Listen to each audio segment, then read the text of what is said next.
할렐루야. 오늘도 새날을 주신 하나님을 찬양합니다. 오늘도 말씀이신 주님과 동행하면서 주님의 은혜 충만한 하루를 보내시기를 간절히 바랍니다. 오늘 우리에게 주시는 하나님의 말씀은 창세기 12장 말씀인데요. 1절과 마지막 절만 봉독해 드리겠습니다. 하나님의 말씀을 경청하시기 바랍니다. 여호와께서 아브라함에게 이르시되 너는 너의 고향과 친척과 아버지의 집을 떠나 내가 네게 보여줄 땅으로 가라. 바로가 사람들에게 그의 일을 명하매 그들이 그와 함께 그의 아내와 그의 모든 소유를 보내었더라. 아멘.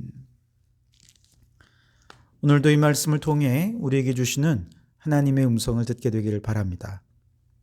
셈의 아들 아르박삿의 후손들이 언제부터 메소포타미아에 살게 되었는지 알 수는 없어요. 그러나 아브라함의 아버지 데라는 메소포타미아에 정착해서 살면서 아브라함과 나홀과 하란을 낳았습니다. 그러다가 하란이 먼저 그 땅에서 죽고 아브라함과 나홀은 각자 결혼을 해서 자녀를 낳고 살고 있었죠. 그러다가 당시 메소포타미아 북쪽 지방에서 대규모 화산 폭발이 일어나게 되었고 그 여파로 기후 이상이 생겨서 극심한 기근이 온 땅을 덮게 되자 더 이상 그 땅에 살기 어려워진 데라가 나홀의 가족들만 남겨둔 채 아브라함의 가족들과 함께 갈대아 우르를 떠나게 됩니다. 이때 아브라함의 아내 사레는 아이를 낳지 못하는 불임 상태였습니다. 앞서 11장 30절에 보시면 사레는 임신하지 못함으로 자식이 없었더라 그랬습니다. 자녀가 없었던 아브라함은 나홀의 아들 가운데 롯을 함께 데리고 떠나죠. 아마도 롯을 자녀로 입양해서 대를 잇도록 할 생각이었던 것 같습니다. 기후 난민이 된 데라와 아브라함의 가족들은 가나안 땅으로 가려고 했지만 갈대아 우르만큼이나 문명이 발달했던 하란에 안주하게 되면서 아예 눌러 정착하게 되었고 하란을 제2의 고향으로 여기며 살던 데라는 결국 그 하란에서 죽음을 맞이하게 됩니다. 바로 그 즈음 여호와께서 아브라함을 부르시죠. 12장 1절입니다. 여호와께서 아브라함에게 이르시되 너는 너의 고향과 친척과 아버지의 집을 떠나 내가 네게 보여줄 땅으로 가라. 아멘. 만약에 하나님께서 데라의 자녀들 중에 하나님의 새 역사를 시작하시고자 했다면 기왕이면 자녀가 없는 아브람보다는 이미 자녀가 있는 나홀을 선택하시고 그를 통해서 하나님의 새 역사를 시작하시는 편이 훨씬 수월하고 희망이 있어 보이지 않습니까? 그러나 하나님은 그렇게 하지 않으셨습니다. 불임으로 인해서 미래가 전혀 보이지 않는 절망적인 아브라함을 선택하셨고 그에게 하나님의 말씀을 선포하시면서 마치 하나님께서 아무것도 없는 곳에서 오직 말씀으로 천지를 창조하신 것처럼 불임으로 인해 아무것도 없는 이 가정 선택하시고 하나님의 말씀으로 그 가정을 부르셔서 이 가정을 통해 하나님의 창조의 역사를 이어가고 계신 것입니다. 사라의 불임은 인간의 무기력함과 절망을 의미하는 것입니다.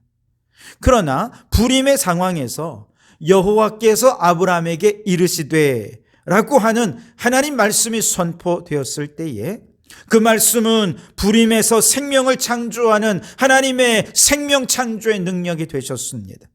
인간의 무기력함 속에서 하나님의 능력을 나타내는 능력의 말씀이 되었습니다. 인간의 절망을 하나님의 희망으로 만들어주시는 새 창조의 말씀이 되었던 것이죠. 아브라함에게 필요한 한 가지는 하나님의 선택하심과 하나님의 부르심을 믿는 믿음이었습니다.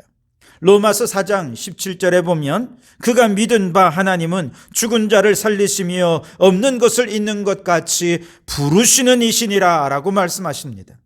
아브라함은 자신을 부르신 하나님을 믿었습니다.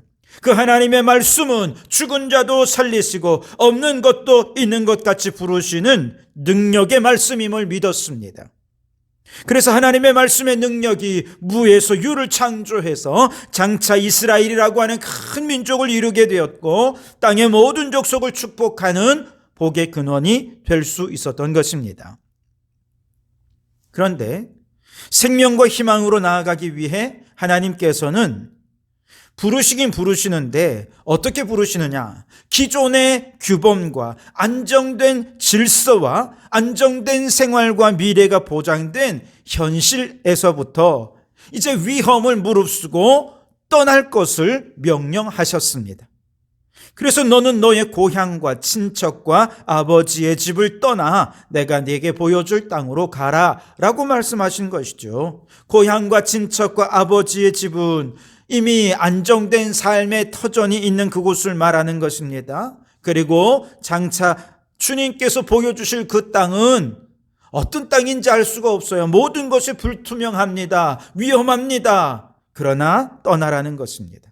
하나님의 명령은 간결하고 단호합니다. 종교개혁자 쟈 깔뱅은 1절의 말씀을 이렇게 해설합니다. 눈을 감고 떠나라. 너희 나라를 포기할 때까지 너희 자신을 온전히 내게 맡기라. 하나님의 명령, 모든 것을 하나님께 맡기라는 명령이라는 것이죠. 하지만 이처럼 주님의 명령에 순종하기는 얼마나 어렵습니까? 안전과 평안을 포기하고 하나님께 모든 것을 맡긴 채 현실의 안락을 떠나는 것 결코 쉬운 일이 아닙니다. 그러나 또 분명한 것은 이것입니다. 현재 안전과 평안 속에서는 결코 불임의 상황, 절망의 상황을 벗어날 수 없다는 것이지요. 그렇다면 유일한 희망은 결국 위험을 무릅쓰고 떠나는 것밖에 없습니다. 이와 같은 안전지대를 떠나라는 부르심은 예수님의 부르심에도 동일하게 드러나죠. 마가복음 8장 35절 말씀에 누구든지 자기 목숨을 구원하고자 하면 잃을 것이요 누구든지 나와 복음을 위하여 자기 목숨을 잃으면 구원하리라. 아멘.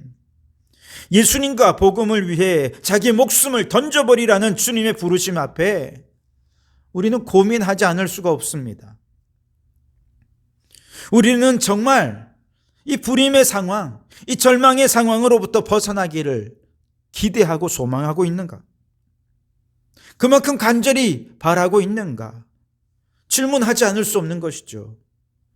분명한 것은 현재의 삶에 안주하고 있다면 우리는 결코 생명을 잉태할 수 없고 희망도 미래도 없다는 것입니다.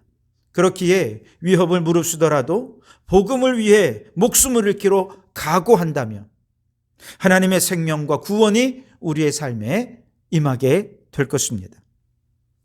우리 교회가 처한 현실을 생각해 봅니다.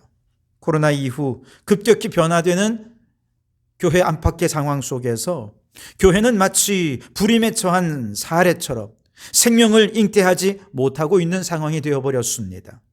지금 이대로 현실에 안주한다면 교회의 희망은 없을 것입니다.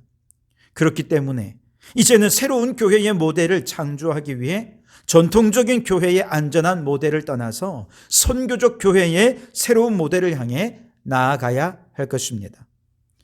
새해부터 새롭게 시작되는 오후 예배도 전통적인 예배 모델을 벗어나 선교적 교회의 새로운 예배 모델을 향해 도전하는 것입니다. 위험 요소가 많습니다. 그러나 위험에도 불구하고 도전해야 됩니다.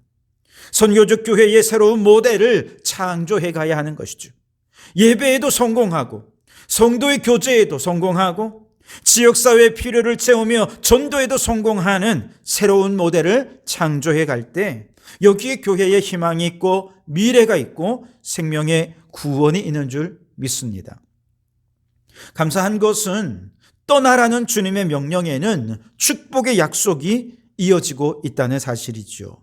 2절과 3절을 보십시오. 내가 너로 큰 민족을 이루고 내게 복을 주어 내 이름을 창대하게 하리니 너는 복이 될지라. 너를 축복하는 자에게는 내가 복을 내리고 너를 저주하는 자에게는 내가 저주하리니 땅의 모든 족속이 너로 말미암아 복을 얻을 것이라 하신지라. 아멘.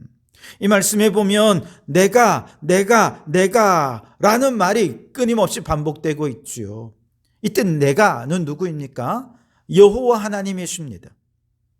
만일 우리가 그 여호와 하나님을 믿고 현실을 떠난다면 그때부터 여호와께서 친히 우리의 삶에 개입하셔서 우리의 삶 속에 놀랍게 일하실 것입니다. 내가 주체가 아니라 하나님이 주체가 되십니다. 지금까지는 우리가 노력해서 우리가 일군 세상의 업적, 세상의 성취가 중요했지만, 그러나 하나님의 부르심을 따라 떠나라고 그렇게 모험하며 나아가면 이제부터는 하나님이 우리의 삶을 이끄시면서 하나님이 주시는 선물로만 가득 채워지는 삶이 될 것입니다. 마태복음 7장 11절 말씀에 너희가 악한 자라도 좋은 것으로 자식에게 줄 알거든 하물며 하늘에 계신 너희 아버지께서 구하는 자에게 좋은 것으로 주시지 않겠느냐. 그렇습니다. 우리에게 떠나라고 명령하시고 부르신 하나님께서는 이제 우리에게 더 좋은 것으로 선물을 주시마 약속해 주셨습니다. 우리 하나님은 복 주심을 믿는 자들을 위해 반드시 약속하신 복을 내리시는 신실하신 하나님이신 줄 믿습니다. 4절 말씀에 보면 아브라함은 여호와의 말씀을 따라갔다고 했습니다. 하나님의 부르심을 믿고 아멘으로 순종한 그날부터 아브라함과 온 가족들은 오직 하나님이 주실 선물에 대한 약속, 축복에 대한 약속, 그 약속이 그들의 생각과 마음을 지배했습니다. 그래서 말씀을 따라갔고 약속을 기대하며 나아갔습니다. 문제는 말씀을 따라 약속을 믿고 나아가는 그곳에서 곧바로 약속이 성취되고 약속된 축복을 경험하게 되었느냐? 그렇진 않다는 것이죠. 아브라함은 가나안 땅에 들어간 이후에도 정착할 땅을 찾지 못했습니다. 그래서 처음에 세겜 땅 모래 상수리 나무에 정착했다가 거기서 온전히 정착하지 못하고 그곳을 떠나 베델과 아이 사이에 다시 정착합니다. 그러나 거기서도 오래 있지 못하고 다시 남방으로 옮겨갔습니다. 약속의 땅에 도착하긴 했지만 약속의 땅을 거주하지도 못하고 또 소유하지도 못했던 것이죠. 심지어 메소포타미아에서 떠날 때에도 사실은 기근 때문에 그 땅을 떠나야 했지만 가나안 땅에 들어와 보니 가나안 땅에도 기근의 땅이었어요. 그래서 기근이 들자 생존을 위해 이 약속된 땅을 떠나서 애굽까지 내려가서 그곳에서 아내를 누이라고 속였다가 정말 큰 낭패를 당할 뻔하지 않았습니까? 약속을 믿지 못한 불신앙이 그를 지배하게 되는 상황에 처하게 되기도 했다는 것이죠. 약속의 땅에 들어갔으나 약속된 땅을 소유하지 못했고 그곳을 떠나 결국 불신앙에 지배하는 상황으로 내어 몰리게 된 것이죠. 이것은 무엇을 말해줍니까? 축복의 약속을 믿고 순종한다고 해서 약속된 축복이 곧바로 주어지는 것은 아니라는 것입니다. 그러다 보면 사람들은 약속에 대한 믿음이 약해지고 현실이 약속에 대한 기대를 뒤덮어버리고 그래서 하나님의 약속을 무효화시킬 위기에 빠져버리게 되지요. 그렇다고 해서 하나님의 약속이 무효화됩니까? 아닙니다. 이것이 중요합니다. 계속되는 아브라함의 실수와 잘못에도 불구하고 하나님은 약속하신 축복을 반드시 내려주신다는 것이죠. 인간은 끊임없이 비열하고 불성실하고 불신앙 가운데 빠지겠지만 놀랍게도 가장 큰 불신앙과 가장 큰 절망 속에서 하나님은 자신의 권능의 깊은 신비로 우리를 건져 주신다는 것이죠. 오늘 16절 말씀에 보면 하나님의 복을 주시고자 하니까 아브라함이 아무리 실수해도 오히려 실수한 바로 그때에 바로 왕을 통해서 양과 소와 노비와 암수 나귀와 낙타를 풍족하게 얻게 되면서 더 큰 복을 얻는 축복을 누리지 않습니까? 그렇습니다, 여러분.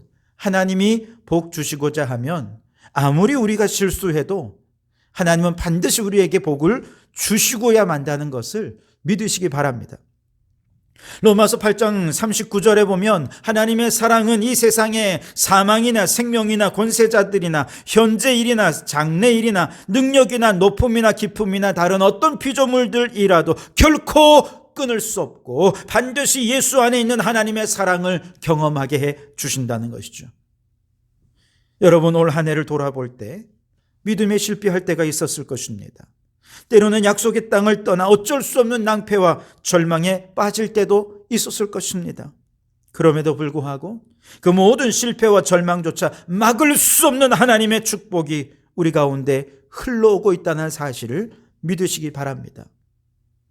내년에는 아마도 나의 실수까지도 합력해서 약속하신 복을 주시는 하나님을 만나게 되어질 줄 믿습니다.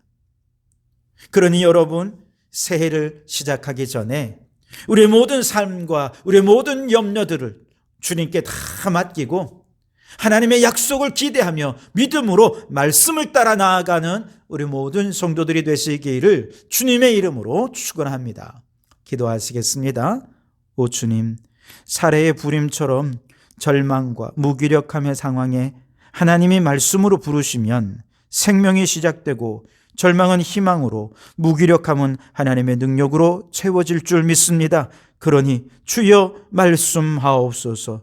그 말씀을 따라 순종하며 위협을 무릅쓰고 나아가게 해 주시옵소서.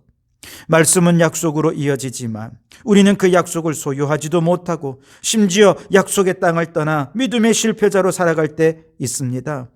그러나 그럴 때에조차도 우리 하나님은 한번 약속하신 축복된 약속은 반드시 그 능력으로 우리에게 부어 주실 줄 믿습니다. 오 하나님, 우리도 아브라함처럼 말씀을 믿고 약속을 기대하며 새해를 준비하는 저희들 되게 해 주시옵소서. 예수님 이름으로 기도하옵나이다. 아멘.